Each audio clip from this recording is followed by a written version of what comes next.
네, 안녕하세요. 로열로더 투자전략가 로로쌤입니다. 자, 이번에는 반도체 주도주 쪽으로 해서 확인해 보도록 하겠습니다. 기존에 올해 1월부터 미리미리 말씀드렸죠. 상반기에는 매매 정도로 하시면 되고 하반기부터 좋아질 가능성이 있다. 그 시그널은 미중 무역전쟁 합의도 있지만 인텔에서 CPU 공급 부족이었던 부분이 신제품으로 인해서 해소가 되면 올해 3분기부터 회복된 하락이 멈추면 다행이고 적어도 4분기에는 살짝 들어주려는 연말에 살짝 들어주려는 모양만 나와도 내년부터는 굉장히 좋아질 것이다라고 말씀을 드렸죠. 그래서 반도체 디램 가격 바닥론과 그리고 최근에 이 부분이 선반영되면서 삼성전자, SK하이닉스를 비롯해 반도체주들이 굉장히 좋은 모습을 보였습니다. 역사상 최고가의 바로 직전까지 올라와 있어요. 그래서 고점 논란이 나오고 있는데 이 부분에 대해서 확인하고 가도록 하겠습니다. 자, 먼저 삼성전자 보기 전에 이 가격을 간단히 캡처해서 보여드릴게요. 요거는 여러분들 누구나 확인하실 수 있는 거예요.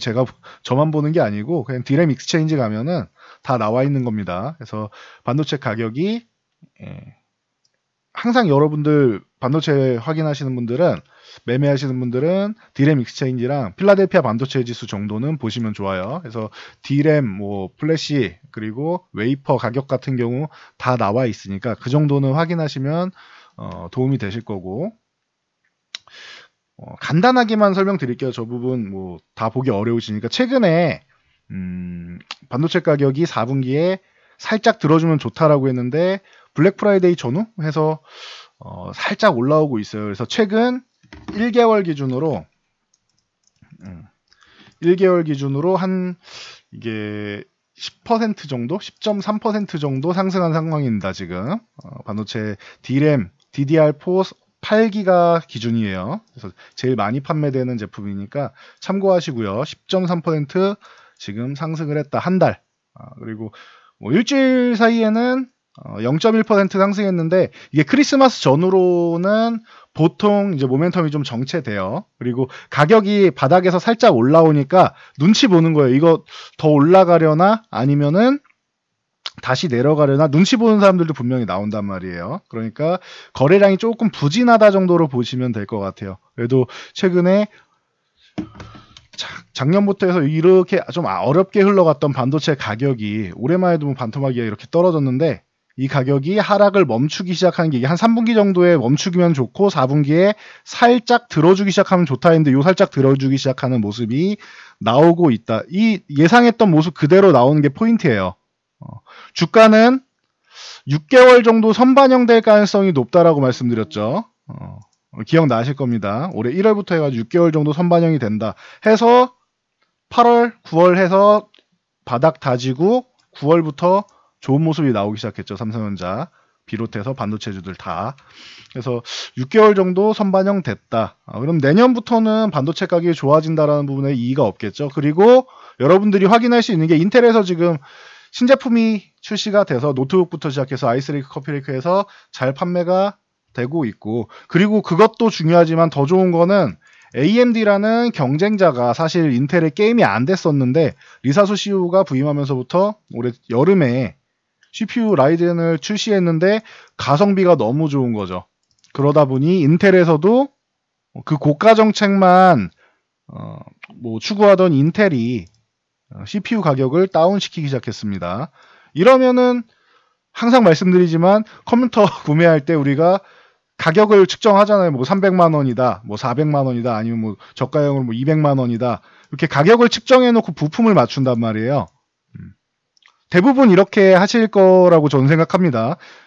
예상 가격을 얼마에서 얼마, 300에서 400, 350에서 400 이렇게 해놓고 측정해 놓고 부품을 볼 텐데 CPU 가격이 다운되면은 저 같은 경우는 메모리나 아니면은 그래픽 카드를 높인다라고 보통 이렇게 높인다라고 말씀드려서 저 같은 경우는 저는 그렇게 컴퓨터를 엄청나게 잘하는 사람까지는 아닙니다. 근데 CPU, 메모리 그리고 그래픽 카드 정도 메인보드도 잘 보면 좋겠는데 솔직히 메인보드까지는 제가 잘 못 봅니다. 그래서 요거는 이제 해당 분야에 계신 분들한테 자문을 좀 구하고 메인보드 같은 경우는 소켓 정도나 맞추는 거고 저는 메모리랑 그래픽 카드 쪽에다가 신경을 쓴다. 그러면은 메모리가 지금 저렴한 상황이니까 좀 더 올라갈 수 있겠죠. 그래픽카드 같은 경우는 워낙 뭐 비싸니까 VJ는. 그래서 메모리 쪽에 조금 더 유리해질 수 있다. 라고 저는 보고 있다. 계속 이 얘기를 수차례 반복해서 말씀드렸죠. 그래서 내년에 인텔에서 또 이제 서버용 CPU까지 출시되면은 데이터 센터들에서 대기 수요가 지금 밀려 있다라고 했어요. 메모리 가격이 이렇게 급락하게 된 이유 중 하나도 인텔에서 10나노 공정 이쪽 전공 쪽 전환하면서 이제 공장 가동률 쪽에 문제가 생겨가지고 공급에 차질을 빚었습니다. 그래서 이 부분이 좀 우리나라 반도체, 메모리 반도체 쪽에 굉장히 큰 타격을 줬었다. 근데 이 부분이 신제품이 출시되고 하면서 조금 개선될 가능성이 높겠죠. 거기에 플러스 알파로 방금 말씀드린 AMD 쪽에서 분발을 해주고 있기 때문에 생각보다는 좋은 것 같아요. 미중 무역 전쟁이 조금 더 길어졌는데 그 부분을 AMD가 커버해주지 않느냐라고 저는 보고 있고, 뭐 하이닉스랑 마이크론 같은 경우는 상반기부터 해서 뭐 감산했었죠. 이제는 뭐 감산 안 해도 되겠죠. 내년까지 잘 예상대로 이루어진다라고 하면은 2020년은 내년, 2021년 내후년에는 공급 부족 얘기도 나오고 있어요. 그러니까 참고하시면은 여러분들이 도움이 좀 많이 되실 거라 생각합니다. 그래서 반도체주들 최근 많이 올랐다고 뭐 고점 논란 얘기하시는 분들이 있는데, 그거는 단기적으로 보시는 분들 같은 경우는 단기 차익 실현은 가능할 수 있어요. 근데 밀리면 또 사야지. 그럼 조정 구간에서 또 사야죠. 근데 고점에서 매도하고 저점에서 다시 매수한다거나 혹은 아예 돌파했을 때 재매수한다던가 이런 기술적인 부분에 대해서 매매에 대한 본인의 스킬이 자신 없다, 그냥 들고 가시는 게 나을 수도 있어요. 그런 분들은 내년까지는 조금 더 들고 가실 수도 있다. 참고하시면 될 것 같아요. 단기적으로 너무 가파르게 상승하면, 보시면 삼성전자 가파르게 상승하면 조정을 받죠. 그러니까 이런 조정 구간이 나온단 말이에요. 쉬는 구간이 나와야죠. 상승한 다음에는 가격 조정, 그리고 기간 조정이 나와요. 그리고 나서 다시 한번 돌파를 하죠. 보시면은 이중 바닥 찍고 상승, 그 다음에 기간 조정, 상승, 기간 조정, 요 정도면 기간 조정을 충분히 받았죠. 그리고 다시 상승. 이게 반복되는 거예요, 주식시장은. 아무리 상승장의 주도주라도 쉬었다가 가야 된다라는 개념만 잘 알고 계시면 돼요. 그래서 삼성전자는 지금 기존의 5만원 돌파 요 구간, 그리고 그 아래 47,500원 구간 말씀드렸었죠. 그리고 나서 이게 52,500, 25,000원 단위로 갈 것이냐, 35,000원 단위로 갈 것이냐 봤는데 35,000원의 가능성이 높아지고 있습니다. 그래서 최근에 다음 저항선을 57,000원이라고 말씀드렸죠. 57,000원을 넘어가면은 삼성전자 같은 경우는 역사상 최고가였던 57,520원 요 구간, 가격이 이제 그 액면 분할하기 전 가격이죠. 그때 고점을 찍고 액면 분할을 했는데 이 변환 가격으로 하면 57,520원이에요. 57,000원 넘어가면은 사상 최고가 돌파하는 거란 말이에요, 삼성전자는. 그렇기 때문에 이 구간에서 57,000원에서는 약간의 경계감이 나올 수 있다라고 말씀드렸죠. 그래서 살짝 저항받고 있는데 저는 충분히 돌파될 수 있다라고 생각은 합니다. 시간 문제라고 생각합니다. 이게 빠르게 돌파되느냐 천천히 돌파되느냐 차이예요. 제 기준에서는 그렇고, 이 5만원 위에서는 매물대가 많기 때문에 조금 쉬어야 된다라고 했죠. 이때 바로 이렇게 달리지는 못할 거다라고 했는데, 뭐 말씀드린 대로 10월 초부터 해서 12월 중순까지는 이 안에 갇혀 있었습니다. 2달 이상을. 그리고 나서 최근에 돌파가 나오고 쉬어가는 모습. 57,000원 속 편하게 올해 내일 모레죠. 내일 모레 월요일날 폐장일날 까지 해가지고 좀 깔끔하게 넘어가주면 좋겠는데, 아니어도 내년에라도 충분히 넘어갈 수 있는 구간이라고 보고 있습니다. 참고하시고요. 쉬었다 가던 바로 가던 삼성전자는 지금 흐름을 탔지 고점 논란이 나올 가격이 아니다라고 저는 생각합니다. 참고하시고요. 자, SK하이닉스 같은 경우는 91,000원을 미리 돌파했죠. 그리고 나서 위쪽에서 놀고 있기 때문에 삼성전자보다 지금 조금 더 강한 모양새다라고 알려드렸습니다. 하이닉스도 마찬가지입니다.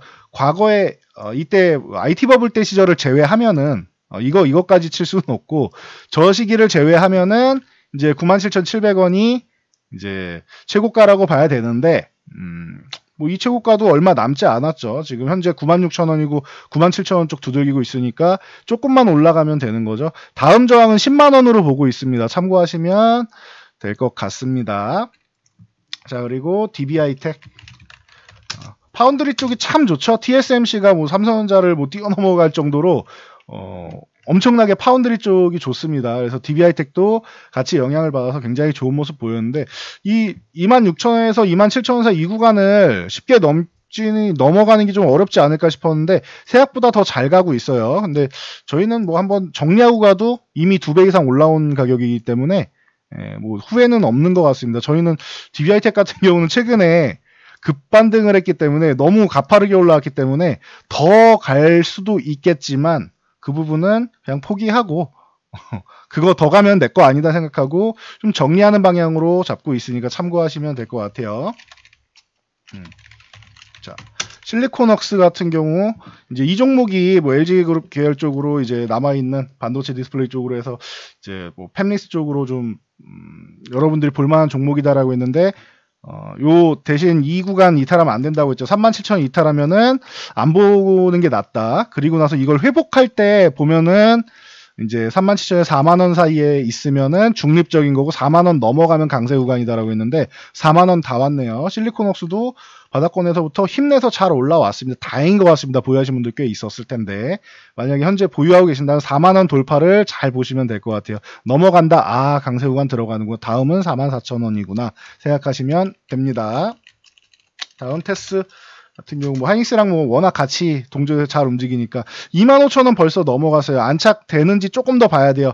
근데 전일 같은 경우에 하단에 지지 받으면서 이탈했을 때 저점 매수 들어온 건 아주 좋습니다. 그래서 음봉으로 좀 뭐 붙여놨는데 괜찮은 것 같아요. 아직까지는 지금 돌파된 모습 추세 뭐 다 좋은 것 같습니다. 그동안 힘도 잘 모아놨고 그래서 테스 같은 경우는 한번 갈 때마다 이렇게 힘내서 가는 종목이기 때문에 뭐 충분히 뭐 양호한 것 같습니다. 어디서 이제 비중을 줄였다 다시 재매수를 하느냐만 보면 될 것 같습니다. 아니면 그냥 들고 갈 것이냐 결정만 하시면 되겠죠.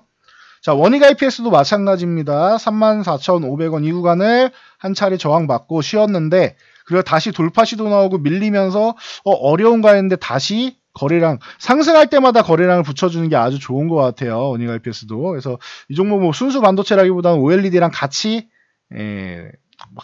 사업을 영위한다라고 보시면 돼요. 삼성전자 같은 경우도 반도체만 하지 않죠. 가전도 하고 5G 통신 장비도 하고 뭐 많죠. FOPLP도 지금 삼성전기에서 받고 뭐 종합이라고 봐야겠죠. 종합 IT 기업이라고 봐야겠죠. 그런 것처럼 원익 IPS도 반도체뿐만 아니라 뭐 OLED 쪽도 관련돼서 그냥 같이 볼 수 있는 종목 중 하나다라고 꾸준히 말씀드렸습니다. 원익 테라세미콘도 뭐 본인들이 그냥 가져왔고 그래서 뭐 기업에서 충분히 뭐 모멘텀이 여러 가지 측면에서 나올 수 있으니까 참고하시면 될 것 같고요. 기존부터 많이 말씀드렸죠. 22,500원 이 구간부터 해서 뭐 이미 많이 올라왔어요. 참고하시고요. 다음 후공정 쪽으로 유니테스트랑 테크윙을 말씀드렸는데 유니테스트 이 후공정 쪽이 최근에 조금 어렵게 올라와서 저항 맞고 밀려 있었는데 다시 한번 기운 내서 올라오기 시작했다라고 말씀드렸죠. 16,000원까지 돌파해 전에 이 구간 넘어가면 또 다시 한번 뭐 쉬던지 아니면은 추가적인 강세를 나올 수 있다. 충분히 이제 쉬었다 가느냐 빨리 가느냐 차이죠. 16,000원 돌파가 중요한 구간. 테크인 같은 경우도 조금 쉬었는데 최근에 아주 강한 모습 보이고 있습니다. 좋습니다. 12,500원 이 구간에서 계속 이제 저항을 받으면서 좀 어려웠는데 이번에 돌파하자마자 그동안 울분을 토해내듯이 뭐 좋은 모습을 보이고 있습니다.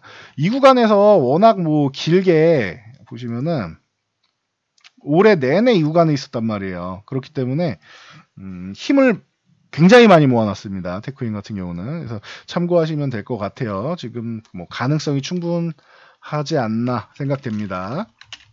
자, 솔브레인 같은 경우도 마찬가지. 이 브라우스도 쪽으로 해서 이미 공장 뭐 국산화 성공하고 이미 공장을 증설하고 있는 기업이죠. 그러면은 이거는 그냥 편안하게 보면 되는 기업이 아닌가 싶어요. 솔브레인하고 동진세미케 같은 경우는 뭐 2016년부터 뭐 계속 말씀드렸는데 삼성에서 직접 뭐 소재 기업에 투자하겠다 해서 대표적으로 두 종목 가져간 게 솔브레인하고 동진세미케이죠. 파트너십이 굉장히 강력하다. 그러니까 뗄래야 뗄 수 없는 관계이기 때문에 브라우스 쪽의 솔브레인 그리고 포토레지스트의 동진세미캠은 계속 그냥 삼성전자 때문에 믿고 갈 수 있지 않냐라고 계속 말씀드렸던 종목입니다. 그래서 최근에 반등은 나왔는데 아직 좀 약해요. 제가 원하는 만큼은 아니고 9만 원을 지금 넘어가야 되는데 9만 원 아직 못 넘어갔어요. 아직도 올라갈 자리는 있다. 9만 원 저항받고 갈지 바로 돌파할지는 모르겠어요. 기존에 한번 이때 23%였나요? 그렇죠. 22 종가 기준으로 22%. 그래서 이때 장중에 23% 가까이 상승하고 종가로 22% 상승한 날, 이날 9만 원 딱 맞고 그 다음에 한참 쉬어갔어요. 그리고 와서 이제 다시 반등. 9만 원 돌파하느냐, 저항받고 쉬었다가 다시 돌파하느냐 차이지 돌파될 거라고 저는 보고 있습니다. 이거는 제 개인적인 의견이니까 무조건 돌파된다는 아니에요. 제가 보는 시점에서는 충분히 돌파될 수 있다. 시간 문제다라고 보고 있습니다. 대신 그 시간 관리는 여러분들이 잘 관리하셔야겠죠.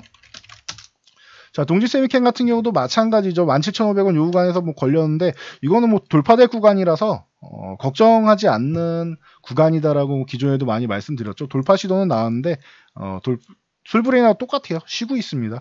제가 계속 말씀드렸던 미중 무역 협상 서명식 1단계 서명식이 원래 11월 중순에 에이펙 정상회의에서 서명식이 나왔어야 되는데 우리나라 기준으로 한 16일? 전후 16일에서 17일 정도 사이 되겠죠. 이때 됐어야 되는데 칠레에서 폭동이 일어나면서 이 부분이 어려울 수도 있다라고 10월 말부터 말씀드렸어요. 그때. 그리고 나서 진짜로 이루어지지 못하고 한 달 정도 시간을 질질 끌면서 어렵게 흘러갈 때 그냥 IT 주도주들 이런 종목들 그냥 담으시면 된다라고 했던 종목들 중 하나였던 것 같습니다. 그래서 동지세미캠 같은 경우는 멋지게 17,500원 근처 한번 오고 쉬었다가 다시 한번 올라가야 되는 그림입니다. 21선도 둘 다 잘 따라오고 있고 좋은 종목이라고 저는 보고 있습니다. 참고하시고요. 추가적으로 기본적으로 이렇게 10종목을 1월부터 계속 소개해드렸고 추가적으로 유진테크라던가 DNF라던가 심텍이라던가 덕산하이메타 이런 종목도 많이 소개해드렸죠.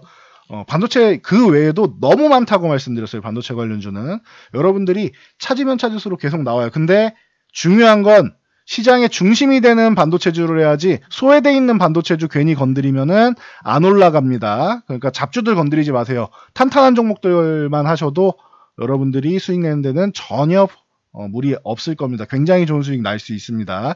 이게 포인트예요. 핵심 종목들만 보세요. 핵심 종목들. 핵심 종목도 이렇게 많아요. 아직도 소개 다 못 시켜드렸는데 제가 다 해드릴 수는 없잖아요. 핵심 종목만 건드리세요. 짜투리 종목 건드리시면 안 됩니다. 그래서 최소한의 시총이 있고, 첫 번째 최소한의 시가총액이 있고, 두 번째 움직임을 같이 움직여야 돼요. 주도주들 파동이 나올 때 같이 파동 나오는 종목들 이런 쪽으로 보시면은 도움이 많이 되실 겁니다. 그리고 실적은 당연히 어느 정도 개선되는 부분을 보셔야겠죠. 이 실적이 과거에 주도주들이랑 같이 움직이는 그 실적을 갖고 있는지 개별성을 갖고 있는지 보세요. 개별성 갖고 있는 종목은 안 하시는 게 낫습니다. 안정성을 위해서 참고하시고 유진테크 17,000원 넘어가면은 더 좋은 모습 보일 수 있겠죠. 참고하시면 될 것 같습니다. 자, DNF 같은 경우도 동진세미캠이나 솔브레인하고 같이 경합을 할 정도로 저는 좋게 본다라고 말씀드렸는데 역시나 이미 9,500원 구간 다 왔습니다. 여기도 돌파해야지 추가적으로 상승할 수 있다.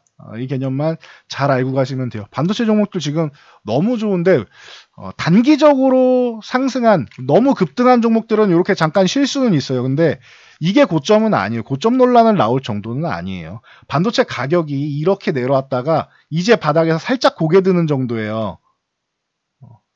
그러면은 올라가는 건 봐야죠. 올라가고 이 구간 상승하는 구간에서 삼성전자, 하이닉스부터 시작해서 이 기업들의 실적이 개선되는 것까지는 봐야죠. 그러면은 내년 되면 반도체주는 지금은 기대감으로 턴어라운드에 대한 기대감으로 상승한 거고 내년 되면은 다시 한번 실적으로 내년부터 내후년에서 이제 실적으로 갈 가능성이 높다. 실적이 확인되면은 대신 실적이 안 나오는 기업은 가다가 한번 축구 꼬라질 수 있으니까 이거는 여러분들이 참고로 알고 계셔야 돼요.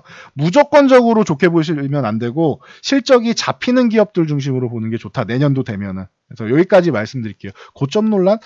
그거는 단기적으로 상승한 종목들, 이런 종목들. 아까 제가 DB하이텍 같은 경우는 단기적으로 너무 상승을 해서 파운드리 쪽이 최근 좋은 건 맞지만 TSMC 보시면 안다. 파운드리 쪽이 좋은 건 맞지만 저는 저렇게 단기적으로 상승한 종목을 좋아하지 않기 때문에 그건 취향 차이다라고 말씀드렸어요. 그게 고점이라서가 아니고 이게 거기가 끝이라서가 아니에요. DBI텍 같은 경우는 제가 볼 때는 단기적으로는 뭐 쉬어갈 수도 있고 하기 때문에 더 가면 좋겠죠. 당연히 많이 갈수록 좋은 거예요. 지금은 많이 갈수록 좋은데 언제 쉴지 모르니까 쉬면은 좀 피곤하게 너무 많이 뛰었잖아요. 우리가 운동을 해도 너무 과도하게 하면 근육통 오듯이 쉴 수 있단 말이에요. 좀 과하게 쉴 수도 있기 때문에 저는 가면서 중간중간 휴식을 한번 취하고 휴식을 취하고 이렇게 추세를 만드는 게 좋은데 너무 급등이 나왔다. 그래서 한 차례 좀 줄이고 가는 게 맞다라고 보는 거지 DBI텍이 뭐 안 좋아서 그런 거 아닙니다. 이게 고점이고 끝이라서 말씀을 드리는 게 아닙니다. 그거는 조금 더 지켜봐야 돼요. 고점이냐 끝이냐 이런 거는. 근데 뭐 저는 아직은 아닐 것 같아요. 이게 시작일 수 있다라고 DBI텍은 기존부터 이런 구간에서도 계속 말씀드린 게 DBI텍이 기존에 부채가 좀 많았었는데 부채를 갚느냐고 돈 번 거를 다 못 썼다. 본인들이 사용할 수가 없었고 그래서 이제 기술 격차가 좀 있는 뭐 디지털 쪽보다 아날로그 쪽에 집중하고 이런 부분을 말씀드렸는데 지금은 DBI텍 아주 뭐 좋아요 지금. 그렇기 때문에 고점 논란보다는 단기적으로 크게 급등한 부분에 의해서 제가 이 종목 줄인다고 했더니 DBI텍 이제 끝났나요? 이렇게 고점인가요? 이제 뭐 하락만 남았나 이렇게 말씀하시는 분들이 있더라고요. 아니에요. 그거는 단기적으로 급등한 종목이기 때문에 좀 비중 조절하는 게 낫지 않겠냐. 아니면 한 차례 매도하고 다른 종목 매매하다가 좀 쉬면은 힘을 다시 모으면 매매하는 게 낫지 않겠느냐라는 제 개인적인 의견을 드리는 거지 기업이 끝났다라는 거 아닙니다. 오해하시면 안 됩니다. 그리고 다른 분들이 어떻게 말씀하셨는지 모르겠는데 저한테 고점이라고 어디서 들었다고 하시는 분들이 있는데 그분들도 아마 제가 볼 때는 이렇게 단기적으로 급등한 종목을 말씀하신 거지 반도체 업황이 끝났다라고 하시는 분은 공부를 안 하신 분인 것 같습니다. 뭐 이렇게 말씀을 드렸는데 참고하시면 될 것 같아요. 이 정도까지 알고 가시면은 내년도에도 역시 주도주는 반도체 주도주구나 보시면 될 것 같습니다. 그래서 크게 걱정할 필요 없다. 대신 추격 매수하실 분들은 만약에 고점 이게 좀 많이 올라온 것 같아서 좀 걱정된다 하시면은 말씀드렸듯이 기존에 바이오 쪽 말씀드렸었는데 IT 간다면 바이오가 한번 움직일 겁니다. 바이오 최근에 움직였죠. 바이오도 올라왔는데 그럼 이제 뭐 삽니까? 계속 말씀드렸잖아요. 콘텐츠 쪽 사시면 돼요. 그러면은 콘텐츠도 근데 올라오고는 있어요 이미. 그래서 콘텐츠 쪽 사시면 되고 IT, 바이오, 콘텐츠 저는 이렇게 기대감 굉장히 갖고 있다라고 말씀드렸습니다. IT 중심이고 이게 핵심이고 그다음에 바이오가 이제 급등락이 연출되니까 참고로 보시고 그다음에 콘텐츠 정도도 미래산으로 볼 수 있다. 이렇게 항상 이제 주도주 계열 쪽으로 제가 8월부터 말씀드렸죠. 콘텐츠는 아직 반등이 안 나와서 8월에 이렇게 말씀드려요. 확실하진 않은데 IT의 파트너는 바이오가 될 가능성이 높고 제가 의심하고 있는 콘텐츠까지 되지 않을까라고 의심한다라고 수차례 말씀드렸는데 이제 확인은 되는 것 같아요. 새 섹터가 다 좋은 것 같아요. 지금 보면은 그러니까 참고해서 여러분들이 주도주 계열 쪽으로 괜히 잡주 매매하지 말고 괜히 테마주 매매하다 고점에서 물리지 말고 상식적으로 매매하시면 좋을 것 같습니다. 저도 저희 회원분들께 최근에 테마주 기존에 시장이 안 좋을 때는 테마주에 돈이 쏠리기 때문에 테마주를 건드려야 됩니다라고 말씀드린 거고 1월까지만 해도 제가 여러분 할 거 없으면 미세먼지 관련주 하세요. 영상 남아있죠. 확인해 보세요. 다 2배 이상씩 갔어요. 그때는 테마주가 재미있을 때예요. 5G 관련주도 이 당시에는 테마 반 그리고 이제는 산업화가 된 거니까 산업화 반 테마 반으로 뭐 얘기하고 했었는데 기존에 뭐 수소차도 하고 저희도 테마 많이 했었어요. 그때는 주도주가 없을 때죠. 시장의 자금이 어디로 갈지 갈피를 못 잡을 때는 테마주가 상승이 좋아요. 근데 지금은 주도주 쪽에 외국인 기관 자금 다 쏠리고 있죠. 그럼 어떻게 돼요? 테마주에 갈 돈이 없어서 테마주가 기존에 이렇게 올랐다? 이거 생각하시면 안 돼요. 오르다가 말아요. 지금은 테마주가. 얼마 못 간단 말이에요.